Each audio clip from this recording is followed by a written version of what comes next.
Welcome to this episode mutual group से मैं राहुल नारायण। नमस्कार, मैं मनोज श्रीवास्तव म्यूचुअल ग्रुप से। तो लास्ट 1 वीक में हम लोग को काफ़ी कमेंट्स आए और काफ़ी इनकरेजिंग थे। कई लोगों ने तारीफ़ की, कुछ लोग के क्वेश्चंस थे। तो आज के एपिसोड में हम लोग इन क्वेश्चंस को लेते हैं, इन कमेंट्स को पढ़ते हैं। ओके। और इनफैक्ट हम लोग 2 पार्ट में डिवाइड कर देंगे। इस एपिसोड में हम लोग थोड़े जनरल कमेंट्स लेंगे। ओके। और उसके बेस कुछ लोग ने स्पेसिफिकली स्कीम्स के बारे में पूछा है। तो हम लोग वो दूसरा एपिसोड उस पर बना देंगे, जो समझ लीजिए टुमारो, कल आ जाएगा। ठीक ठीक। तो शुरुआत करते हैं। हाँ। तो पहले तो कुछ लोगों को हम लोग का जो एपिसोड है वो अच्छा लगा है, जैसे मिस्टर दीप हैं, मिस्टर सुरेंद्र मोहन शर्मा हैं, मिस्टर आशीष भट्ट हैं। तो उन्होंने कहा है very well said, nice advice to newcomers and very well described. और फिर एक क्वेश्चन है, ये है नरसिंह सलीम मंडल। उनका है, सर टाटा एथिकल फंड के बारे में कुछ बताएं। ठीक है। तो टाटा एथिकल फंड के बारे में जो ये बात कर रहे हैं वो जैसे अभी हम लोगों ने प्लान किया है कि स्कीम्स के बारे में जो बात करेंगे वो कल वाले एपिसोड में करेंगे। ठीक है। तो हमने नोट कर लिया है, कोशिश करेंगे कि कल इसको हम टेकअप कर लें या फिर उसके बाद के किसी एपिसोड में टेकअप। राइट। लेकिन हाँ, चैनल देखते रहिए और सब्सक्राइब कीजिए। आप सभी लोग जो भी देख रहे हैं बेल नोटिफिकेशन को क्लिक कीजिए ताकि बिल्कुल टाइमली आपको खबर मिल जाए, और ज़्यादा से ज़्यादा लोगों से शेयर कीजिए। हम इस पे पूरा एक्टिवली आपके लिए स्कीम्स को समझ के एनालिसिस करके और कोशिश करेंगे कि आपके हम जितनी हेल्प कर पाए। ठीक है, नेक्स्ट ले सकते हैं। ठीक है। नेक्स्ट है मिस्टर अमोल ने क्वेश्चन पूछा है, डिविडेंड इनकम के लिए बेस्ट स्कीम बताएं।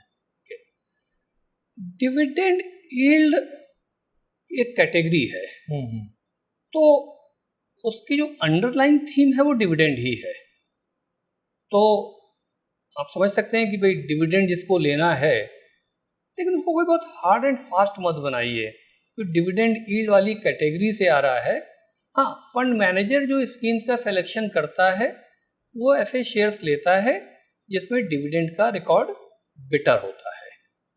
तो अगर आप ज़्यादा नहीं समझना चाह रहे हैं तो ठीक है, डिविडेंड यील्ड वाली कैटेगरी की 1 या 2 स्कीमें आप उठा लीजिए और वो आपका पर्पस सर्व कर सकती हैं। लेकिन और भी कैटेगरीज हैं, जैसे कि फ्लैक्सी कैप है, जैसे कि लार्ज एंड मिड है, ये भी आपको डिविडेंड देने का काम कर सकती हैं, उसमें कोई इशू नहीं है। सिंपल रखें तो ठीक है, डिविडेंड यील्ड कैटेगरी अच्छी कैटेगरी है। 1 या 2 अच्छी, थोड़ा जो पुराने पीरियड में 3 साल 5 साल में अच्छा परफॉर्म किया है, उसमें से आप टेकअप कर सकते हैं। राइट। क्या इनका मतलब डिविडेंड पे आउट से हो सकता है कि इनको रेगुलर इनकम चाहिए है? हाँ, वो इसीलिए मैं कह रहा हूँ कि इनका शायद क्राइटेरिया ये होगा कि डिविडेंड यील्ड स्कीम है तो डिविडेंड इनको बिल्कुल रेगुलर उस पर पे आउट होता रहेगा हर महीने या हर 3 महीने, वैसा नहीं है। उसका मैकेनिज्म भी बाकी जो डाइवर्सिफाइड इक्विटी वाली स्कीमें हैं वैसे ही होता है। राइट। फंड मैनेजर उन शेयर्स को उठाता है जिसमें डिविडेंड बेटर आ रहा होता है, उसकी लॉन्ग ट्रैक होती है। तो बाकी अगर डिविडेंड लेना है, रेगुलर इनकम लेना है आपको, मान लीजिए अपने खर्चों के लिए, तो आप डिविडेंड यील्ड को लें या किसी और अच्छी स्कीम को लें और उसमें SWP कर दें। SWP का मतलब है सिस्टमैटिक विड्रॉल प्लान। आपको लगता है कि भाई आपने 1 लाख रुपए डाले हुए हैं और आपको हर महीने 500 रुपये चाहिए या हर 3 महीने पे 1500 रुपये चाहिए, ये एग्जाम्पल के लिए बोल रहे हैं। तो आप SWP कर सकते हैं, हर क्वार्टर के हिसाब से 1500 रुपये का कर दें। 1500 रुपये आपके बैंक अकाउंट में आ जाएंगे। करेक्ट। रिडेम्पशन हो करके। ये मत मानिए कि डिविडेंड यील्ड वाली स्कीम या कोई भी स्कीम आपको हर महीने या हर 3 महीने पे रेगुलर कोई डिविडेंड देती जाएगी। राइट। उसके अंदर जो आप खोदते हैं, डिग करते हैं, तो आपको पता चलता है कि भाई ये कैटेगरी क्यों बनाई गई है। ये कैटेगरी फंड मैनेजर ने इसलिए बनाई है कि डिविडेंड वाली जो कंपनियां हैं वो पेमेंट करती जाएं और डिविडेंड यील्ड की जो स्कीम है उसकी NAV बढ़ती जाए। और आपको जैसे निकालना है आप टाइम टू टाइम निकाल लीजिए, आप SWP कर दीजिए। हाँ, डिविडेंड भी डिक्लेयर होगा, आप डिविडेंड भी ले सकते हैं। ठीक। इतना अगर क्लियर हुआ हो तो ठीक है, नहीं हो तो फर्दर क्वेश्चन पूछिएगा। राइट, तो बेसिकली जो मैं समझ पाया हूँ कि अपने इन्वेस्टमेंट होराइजन और रिस्क के हिसाब से एक अच्छी स्कीम का सिलेक्शन करें और फिर उसमें SWP करें, नॉट कि डिविडेंड यील्ड में इन्वेस्ट करें डिविडेंड रेगुलर इनकम के लिए। राइट, फिर नेक्स्ट है स्टडी विद सरजी, कोई है यूट्यूब चैनल, उन्होंने पूछा है मल्टी कैप कैसा होगा। मल्टी कैप कैटेगरी अच्छी है, काफ़ी हद तक आप समझिए कि फ्लैक्सी कैप और फोकस जैसी है, विद द डिफरेंस कि फ्लैक्सी कैप में फंड मैनेजर का हाथ खुला हुआ है, वो large cap, mid cap, small cap किसी से कितने परसेंटेज भी लगा सकता है, यही फोकस में है। मल्टी कैप में थोड़ा सा कंट्रोल इस सेंस में डाल दिया गया है कि मिनिमम 25% फंड मैनेजर डालेगा अपनी स्कीम का लार्ज कैप में, मिनिमम 25% डालेगा मिड कैप में, मिनिमम 25% डालेगा स्मॉल कैप में, और बाकी 25% बचा हुआ है वो कहीं भी जाके उस पैसे को इन्वेस्ट कर सकता है।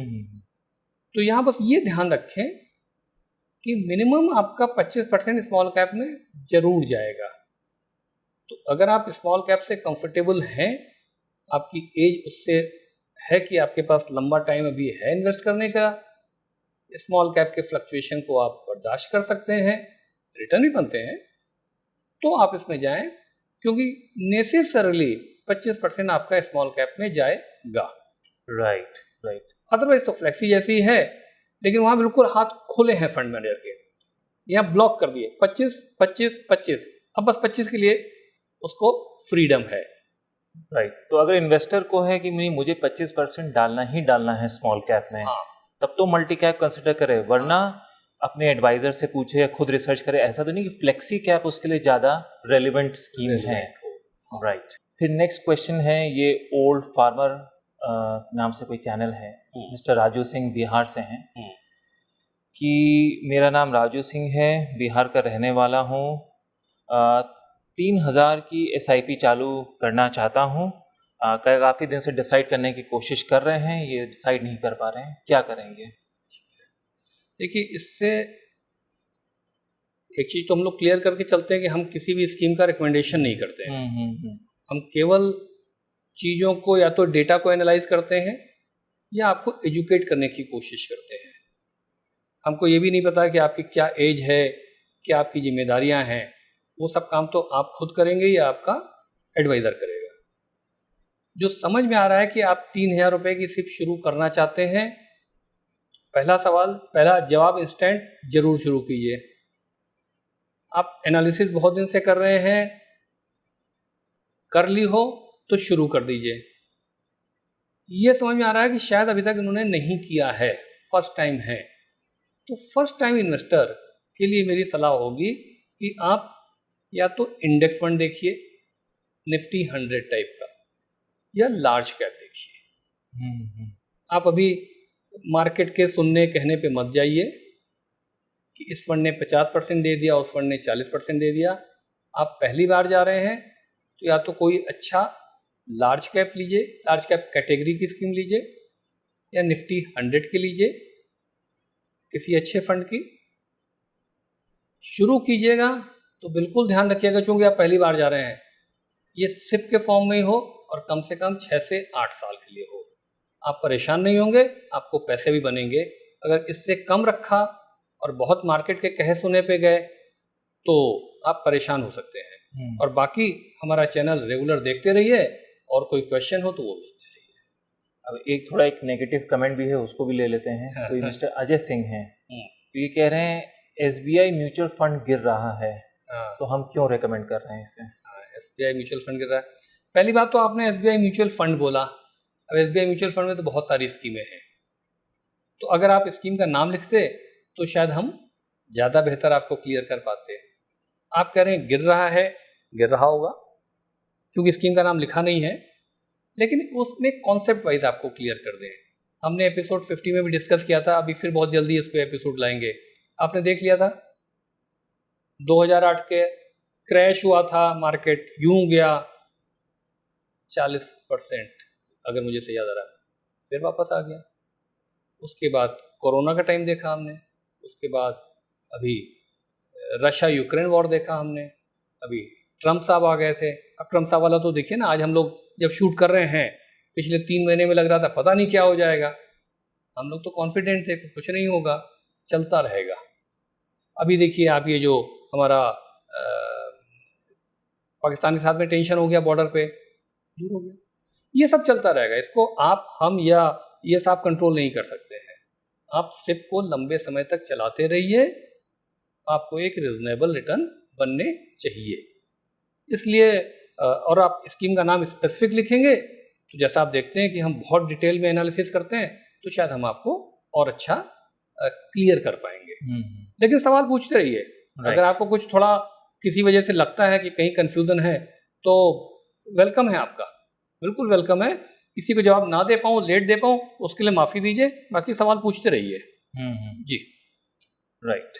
फिर हैं ये कोई किट्टू कॉर्नर करके हैं, उन्होंने पूछा है मुझे 5 साल के लिए लमसम SIP करनी है। इसका मतलब मैं नहीं समझ पाया, या तो लमसम करना होगा या वैसे 5 साल के लिए होता है SIP करनी हो। प्लीज़ गाइड करें, और एक 20 ईयर्स के लिए करनी है। ठीक है, देखिए दोनों को अलग अलग मान लेते हैं कि लमसम करनी है और SIP करनी है। मैं प्रिज्यूम कर रहा हूं, क्योंकि आपकी हमको एज, आपके क्या फैमिली का स्ट्रक्चर है वो कुछ नहीं पता है। मैं प्रिज्यूम कर रहा हूं कि शायद आप पहली बार करना चाह रहे हैं। तो मेरी सलाह वैसे भी थोड़ी सी एक तरह से कंजर्वेटिव वाली होती है। हमारी कोई भी सलाह ऐसी नहीं आती कि आप इसमें डाल दीजिए और पैसे डबल हो जाएंगे और इतने % हो जाएंगे, ऐसी कोई सलाह नहीं होती है। अगर पहली बार कर रहे हैं तो मेरी सलाह होगी कि लमसम मत कीजिए, उसको सिप के फॉर्म में कीजिए, और कम से कम 6 से 8 साल के लिए कीजिए। तो जो मुझे लग रहा है कि 5 साल के लिए लमसम करना चाह रहे हैं, लमसम नहीं करें तो ज़्यादा अच्छा रहेगा, सिप के फॉर्म में ही करें। अब सिप के फॉर्म में कौन सी करें, ये आप अगला एपिसोड देखेंगे जिसमें हम स्कीम्स की एनालिसिस कर रहे हैं।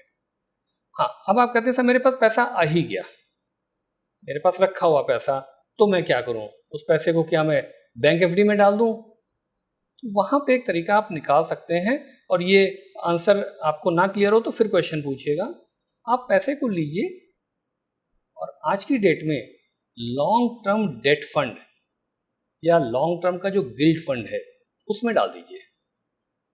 नॉर्मली रिटर्न उसके 7-7.5% बन रहे हैं, बैंक FD से बेटर बन रहे हैं। एग्जाम्पल के लिए मैं एग्जाम्पल दे रहा हूं कि आपने 1 लाख रुपए डाल दिया, आप चाह रहे थे उस 1 लाख रुपए को लमसम करना किसी इक्विटी फंड में। मैं थोड़ा आपको हाथ रोक रहा हूं, 1 लाख रुपए आप लॉन्ग टर्म डेट फंड में या लॉन्ग टर्म गिल्ड फंड में डाल दीजिए, और उसको अगले 2 साल के अंदर में SWP के रास्ते से धीरे धीरे इक्विटी में ले जाइए।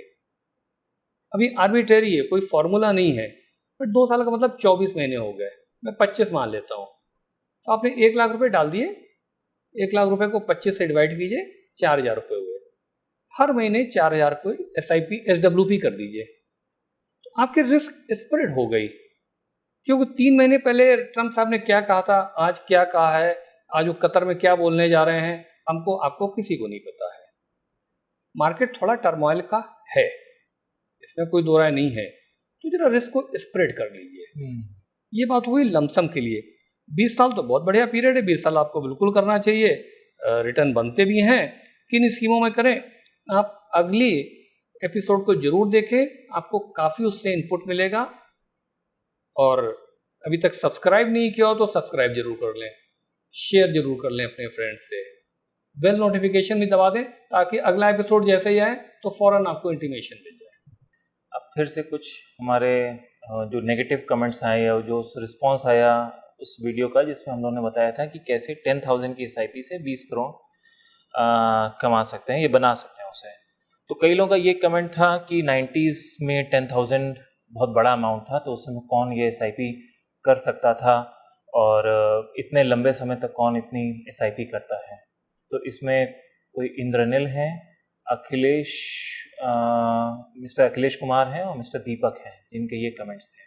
आपका कमेंट अपनी जगह ठीक है कि भाई 90 में 10,000 की सिप कैसे करते हैं मिडिल क्लास के लिए। अब देखिए ऐसा है, हमको तो कोई एग्जाम्पल, कोई फिगर लेनी होती है। हमने ये कहा कि भाई 30 साल तक आप इस स्कीम में अगर सिप करते रहे तो 10,000 रुपये महीने डालने से 30 साल बाद इतनी रकम बन गई। किसी किसी को लगा अरे भाई ये तो बड़ा इम्पॉसिबल सा है, ये तो हो ही नहीं सकता, कुछ उस तरह के भी कमेंट्स आए।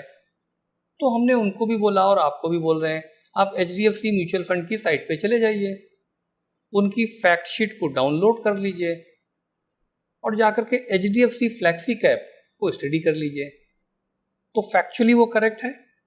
अब रही बात कि वो 10,000 मिडिल क्लास की कितनी सैलरी होती थी, या किसी ने लिखा कि साहब ग्रुप सी के जो गवर्नमेंट सर्वेंट हैं उनकी कितनी सैलरी होती थी, देखिए अब वो एक एक सेगमेंट वाइज बताना तो पॉसिबल नहीं है। हमने 10,000 का एग्जाम्पल लिया, आप 5,000 मान लीजिए उसको, तो अगर 10,000 से 20 करोड़ बन रहा था तो 5,000 से 10 करोड़ बनेगा। आप 1,000 रुपये मान लीजिए। इम्पोर्टेंट ये है कि सिप का, इक्विटी मार्केट का, लॉन्ग टर्म इन्वेस्टमेंट की ये पोटेंशियल है, ये हिंदुस्तान में अवेलेबल है, जो पहले नहीं होती थी। तो उसको इनकैश कीजिए, नंबर के चक्कर में क्यों पड़ रहे हैं, आप 1,000 मान लीजिए, ठीक है ना। ये मेरा उनको जवाब है। अब नेक्स्ट जो क्वेश्चन है, कोई मिस्टर प्रणव है, उन्होंने कहा है कि नेक्स्ट एपिसोड में मिड कैप स्पेशली और SBI मैग्नम मिड कैप को डिस्कस करें, तो क्या हम ये नेक्स्ट एपिसोड में टेकअप करेंगे? हाँ, नेक्स्ट एपिसोड में इसको टेकअप करेंगे, उसको सुनिए, और उसके बाद भी क्लैरिटी नहीं हो तो फिर आप, जैसे कुछ और भी क्वेश्चन इस तरह के थे कि साहब फ्लैक्सी कैप पे स्पेसिफिक बनाइए, मिड कैप पे स्पेसिफिक बनाइए, तो अगले एपिसोड को देखिए जो कल ही रिलीज होगा। आज जिस वक्त आप देख रहे हैं उसके अगले 24 घंटे बाद ये रिलीज होगा, और तब भी क्लैरिटी नहीं हो तो आप लिखिएगा, हम उसको फिर से एक्सप्लेन करेंगे। फिर नेक्स्ट कमेंट है, ये अवेयरनेस करके यूट्यूब चैनल है, तो उन्होंने बताया कि हम दोनों रिटायर्ड पर्सनस हैं, आई बिलीव ये अपने और अपने स्पाउस की बात कर रहे होंगे, रिसेंटली रिटायर हुए हैं। तो उन्होंने कहा कि कई डिफरेंट यूट्यूब चैनल से सीखा है, हम लोग का भी चैनल इनको काफ़ी अच्छा लगा है, तो कहा है कि I found your channel very informative and helpful to improve my knowledge. अब ये है मेडिकल बैकग्राउंड से हैं, फिनेंस के बारे में इनको ज़्यादा नहीं मालूम है, तो अब ये पूछ रहे हैं कि इनको अपने बच्चों के लिए वेल्थ बनानी है, तो इनकी क्या स्ट्रैटेजी होनी चाहिए? देखिए, आप मेडिकल बैकग्राउंड से तो आप बहुत अच्छे से समझ सकते हैं कि आपको एक अच्छे एडवाइज़र की ज़रूरत है। आप खुद भी कर सकते हैं, स्टडी करें, तो या तो एक आप अच्छे एडवाइज़र को ढूंढिए, जैसे कि हम आपको ढूंढते हैं, अच्छा doctor, trusted doctor, experience doctor, हम यही करते हैं ना। तो या तो वो ढूंढिए, खुद जानकारी इकट्ठी कीजिए, हमारा चैनल देखते रहिए, एडवाइज़र भी ढूंढिए। हम तब भी कर रहे हैं, हमारे चैनल देखने से आपको 2 फायदे होंगे।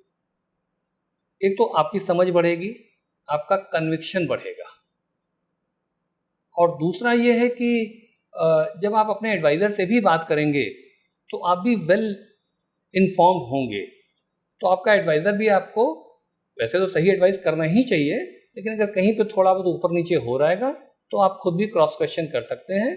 तो हमारे चैनल को सुनते रहिए रेगुलरली, क्योंकि आप मेडिकल बैकग्राउंड वालों का मुझे बहुत पता है, बहुत पता है, आप इतने बिजी होते हैं कि आपके पास टाइम नहीं होता है। आप केवल ये पूछते हैं अपने सो कॉल्ड एडवाइज़र से कि साइन कहाँ करना है वो बता दीजिए। कईयों को मैं जानता हूँ, वो मत कीजिए। इस चैनल पे टाइम लगाइए, आधे घंटे समझ लीजिए, और फिर एडवाइज़र को भी लगाइए। राइट, ठीक है।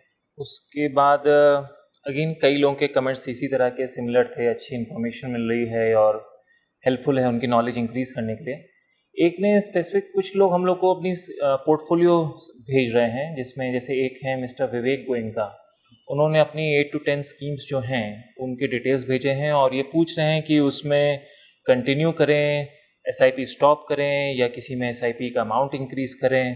तो इनका करंट पोर्टफोलियो जो है अराउंड 35 लाख का है। ठीक है, कल का एपिसोड देखें, स्कीम्स के बारे में क्लैरिटी हो जाएगी, जो हम डेटा एनालिसिस करेंगे। रिकमेंडेशन हम कोई नहीं करते, ये ध्यान रखें, बट स्कीम्स की डेटा एनालिसिस कर देंगे, जिससे आपको काफ़ी आइडिया हो जाएगा और आप अपने एडवाइज़र से बात कर सकते हैं।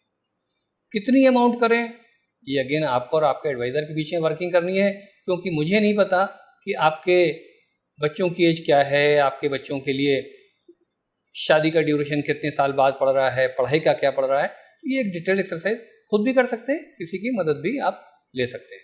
हाँ, स्कीम्स के एनालिसिस हम कर देंगे कल। बहुत ज़्यादा स्कीमों में मत जाइए, 4, 5, 6 से ज़्यादा नहीं जाइए, परेशान होंगे। और कई लोगों की आई हैं जिसमें 10, 15, 20 हैं। इस पर भी हम एक सेपरेट एपिसोड बना रहे हैं जो शायद नेक्स्ट वीक रिलीज़ करेंगे, तो हम आपको बताएंगे बहुत सारी स्कीमें में ओवरलैपिंग है, तो क्यों परेशान होंगे।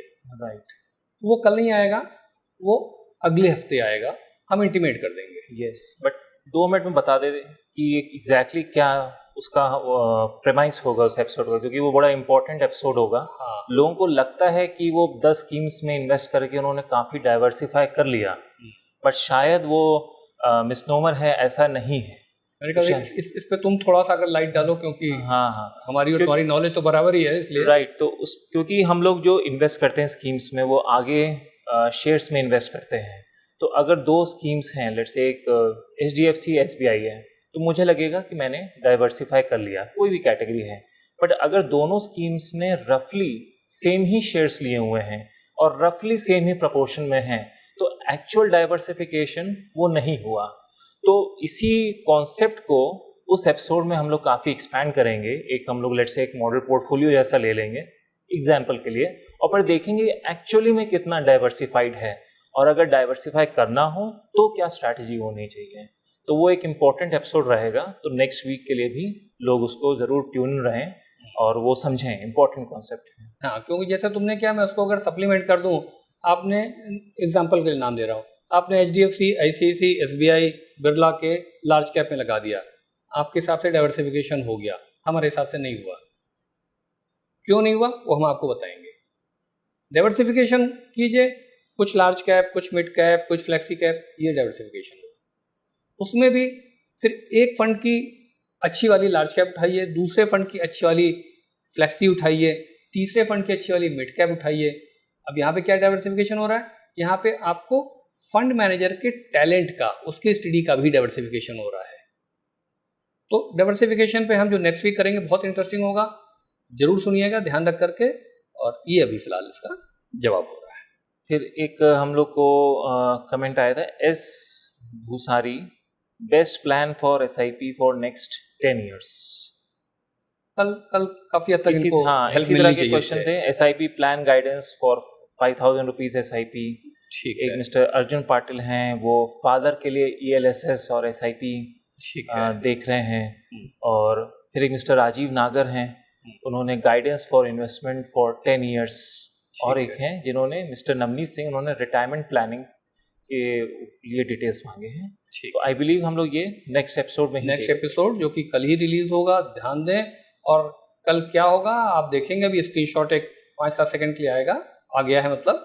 तो वो एक तरह से हमने डिटेल वर्किंग कर रखी है, बट एपिसोड बहुत बड़ा नहीं हो जाए, इस वजह से उसको एक सेपरेट एपिसोड करके कल रिलीज करेंगे। राइट, ठीक है। तो इस एपिसोड को यहाँ रैप अप करते हैं। तो समझ लीजिए इसी एपिसोड का जो पार्ट 2 है वो कल आएगा, तो तब तक देखते रहें। और अगर ये एपिसोड अच्छा लगा हो प्लीज़ इसे लाइक करें, शेयर करें और सब्सक्राइब करें। Thank you.